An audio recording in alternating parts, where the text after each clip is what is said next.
My phone's ringing. Hold on.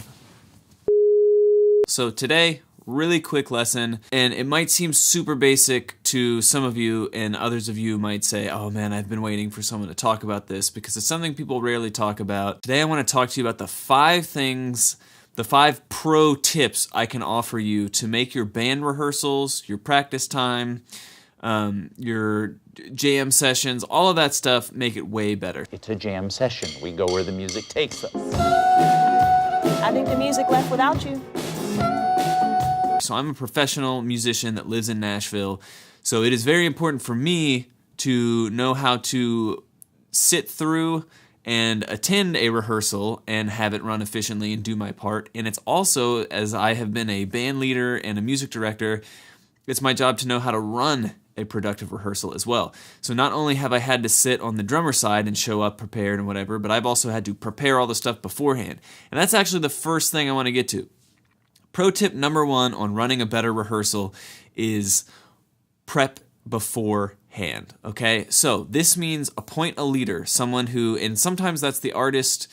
In Nashville, I play for a bunch of artists. You know, I'm a hired hand who comes and does the job and then goes home. And the artist is the person that puts together a lot of the stuff. But every now and then, the artist is at a point where they know they're not good at some organizational things, or they're not good at writing charts or whatever. And they hire one of the musicians in the band to be band director, music leader, whatever. So it is vitally important that if you're a music director, you're providing all the charts that people need. You're providing the set list that people need. You're giving everyone everything they need before they step foot in the rehearsal so that they know the music they're supposed to know. They have had time to prep. They've had time to learn the stuff. They've had time to ask you questions about, you know, on the record it does this, but live, are we going to do this? And they've had time to get all of that out of their system so that when you get to rehearsal time, when you get to practice time, everyone knows what they're supposed to do, and you've equipped them to be best prepared as they can be. Because a lot of times, if you're not giving people what they need beforehand, the rehearsal's going to go really poorly because they just didn't have the basic stuff they needed. So I make it a point, if I'm ever music directing, I make it a point to send everyone a Dropbox folder that has everything they'll need. It has the set list, it has what we want to accomplish at, which I'll get to that, but what we want to accomplish at practice, what songs we're doing, the charts that they have, the MP3s that they have, any notes, like if there's a note of, hey, you know, we used to do this song like this, but now we're going to do it like this, so just come ready to get an arrangement together like that. They have everything they need in one place. So if people show up and they're unprepared at rehearsal, I did everything I could to get them prepared, okay? And now we know it's not on me, it's on you because you didn't take the time. And that rarely happens, but if it ever does, I have done, as a music director, a band leader, I've done everything I can. And worship leaders, is the same for you. If your people are showing up and struggling through stuff, you need to maybe take a look at your process and say, okay, people are showing up on Wednesday rehearsal or showing up before service and they're not really knowing their stuff. Is it something I'm doing as the person distributing information to them pre-rehearsal? And if you're hired and you're just showing up and you're not the leader, that's totally cool. You still need to prepare too, though. You need to go through the songs and make sure that you listen to them, that you know how they sound, that if you're going to charts or no charts, no matter what, you know the songs and you're going to show up and you could essentially play a show. Rehearsal isn't a time to learn the music, it's a time to piece it all together and make sure that it all works with everyone in the group, right? So if you're showing up and you're saying, oh, I'll figure that out at rehearsal, no, that's what you practicing at home is for, okay? So that's the first thing. Prep beforehand, whether you're leading or, you know, you're just a hired person or like another bandmate showing up and you're not the leader. Either way, you need to do prep time beforehand and make sure that everybody has what they need to succeed, okay? Number 2, specifically for rehearsal, have a game plan. If all you're doing is jamming, that's totally cool. Just show up and jam. But maybe you have a plan of, hey, you know, I want to jam on a couple ideas I have, but also we need to make sure that we run these songs before our next gig or whatever. For me, usually it's, okay, here's the set list. This is the order. I don't think the order's going to change, and if it does, we'll work it out. But this is the set list. This is the order. What we're going to do is we're going to show up. We're going to run each song once or twice, iron out any mistakes, take a break, come back, and run the whole set as if it were a show. Okay, so that's a huge part of it.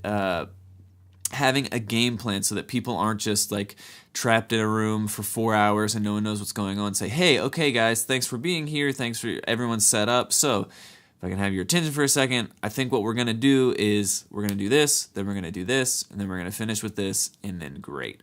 And I think it's really important to, this is just kind of a side note, if you're rehearsing for a gig, typically a singer is not facing the drummer. You know, it depends on the room you're in. Some rooms are really, you know, if you're at a rehearsal space, they're really big rooms, or if you're just practicing in someone's bedroom, they're really small. No matter what, set yourself up in band practice like you're going to be on stage, okay? So if you're going to perform for people and the singer's going to be facing the crowd and the drummer's going to be behind him and the guitar player's going to be to the right and then there's a keyboard player to the left, set up everyone like they're going to be at the show, and your practice time will be much more valuable because it'll be much more real world, okay? Pro tip number 3, bring a snack. That sounds goofy and like I'm being sarcastic, but I get super hangry and some of you know what I'm talking about. I get really angry if I haven't eaten, and sometimes I don't even know it.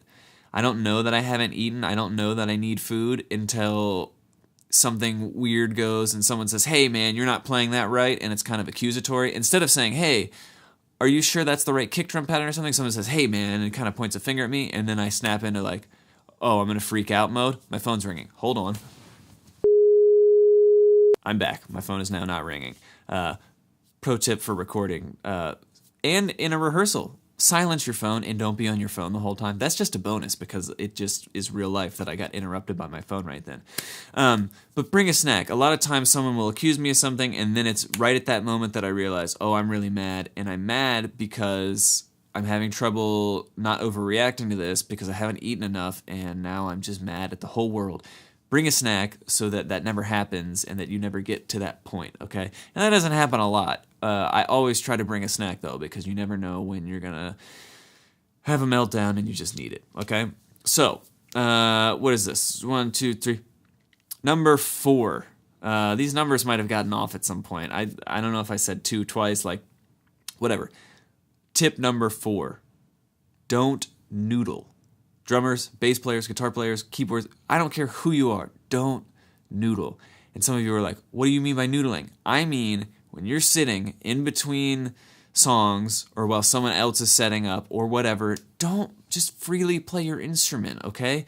If the singer and the bass player are trying to work something out, don't play like paradiddles on your snare drum while they're trying to figure it out.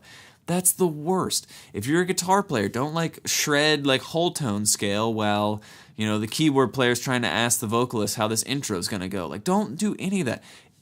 Unless you're playing a song, don't play your instrument. It saves everybody's ears. It saves everybody's brain from going a little crazy from hearing too much sound for too long. It saves people's voices from having to shout over stuff. Just don't do that. Don't noodle. If people are talking, don't play. If people are working something out, don't play. Really only play when everybody is playing together. Because noodling, and it's a subtle thing, you don't always notice it, but this is just don't noodle, okay? It's the same at sound check. If you're ever at a gig and you're at sound check, do not noodle. Everyone hates that. All the band people hate it. Everyone on stage hates it. All the crew hates it. The front of house guy hates it. Everybody hates it. Don't noodle. And then the last tip I have for you is play to the room. So a lot of times rehearsals are in Nashville, at least. I'll rehearse with artists and it's a big room and they want to simulate a live show and everybody's playing full volume and great. But I have a studio here and I have a PA and that's cool, but it's a much smaller room. So when I rehearse here, I try not to play arena rock level of drums because the PA is not an arena PA. And we're just rehearsing. It just has to feel like the show, and we've got to get the flow down and whatever. So if you're in a super, super, super, super, super small room and there's 5 people and you're trying to work out arrangements of songs, you don't have to play as loud as you can the whole time. And that's true for drummers, but it's also true for guitar players. I know that you think your amp sounds the best when it gets to a certain volume and it breaks up. I get it. But no one in a tiny bedroom during a rehearsal needs you to be on level 15. So play the room, know your audience, even if it's just your bandmates, and know that you have to still, and the reason a lot of drummers don't do this is honestly, I think, because they just never rehearse playing at lower volumes. But if you can't play, so if your normal level is playing super loud and like that's how you feel the best, if you can't play and be comfortable at any dynamic other than super loud, there's something wrong with your playing. Fundamentally, you need to work on playing at different volumes because that is holding you back. And not only is it going to make rehearsal really tiring for everyone because you're going to be loud and overbearing, but it's going to limit the amount of gigs you can play because people might say, hey, he's a great drummer, but I don't think he's right for this gig because we're going to be playing a lot of small venues and he's just too loud. You don't want to be that drummer or guitar player or whatever. So always be sensitive to the room, not just during rehearsal to save people's ears and save people's brains from going crazy, but just in general, it's great to play at all different dynamics so that you're not limited as far as what you can get gig-wise and all of that stuff. You're not limited by the fact that you have to play on 10 all the time. So those are 5 tips. The first was prep beforehand, whether you're just a hired person or a bandmate or you're leading the rehearsal. Prep beforehand, know your music, provide everything that everyone needs so that there's no questions, and then rehearsal time will be much more efficient when you're there. Pro tip number 2, have a plan, have a layout of how the rehearsal is going to run so that no one has questions and everybody's working toward the same goal. Run stuff like it is a real show in a format where everyone's facing the right direction and you're simulating rehearsal is mirroring a live performance as much as you can. Bring a snack, don't get hangry. Number 4, don't noodle. And number 5, play the room, be sensitive to the fact that, yes, you want rehearsal to be as much like a real show as you can, but sometimes when you're in a super small room, making that adaptation of, I'm not going to play at level 10 right now, I'm going to bring it down so that we can hear each other better, that's important, okay? So those are my 5 pro tips on making your rehearsals better.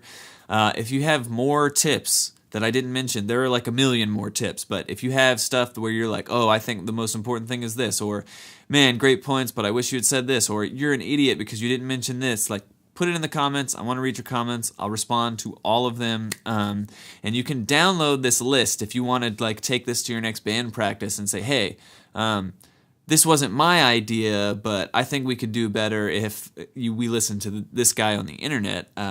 It might help your rehearsals, and you don't have to be the bad guy at that point. I'm the bad guy at that point, telling people how they're not doing it right. But you can get this list there's a link in the description to download this list of tips so that you can either just keep it with you, because this is all stuff that helps not only band rehearsals, but your own practice time. This helps in life in general, a lot of these things, especially having a snack. So you can download that list in the description below, and I'll see you in the next lesson.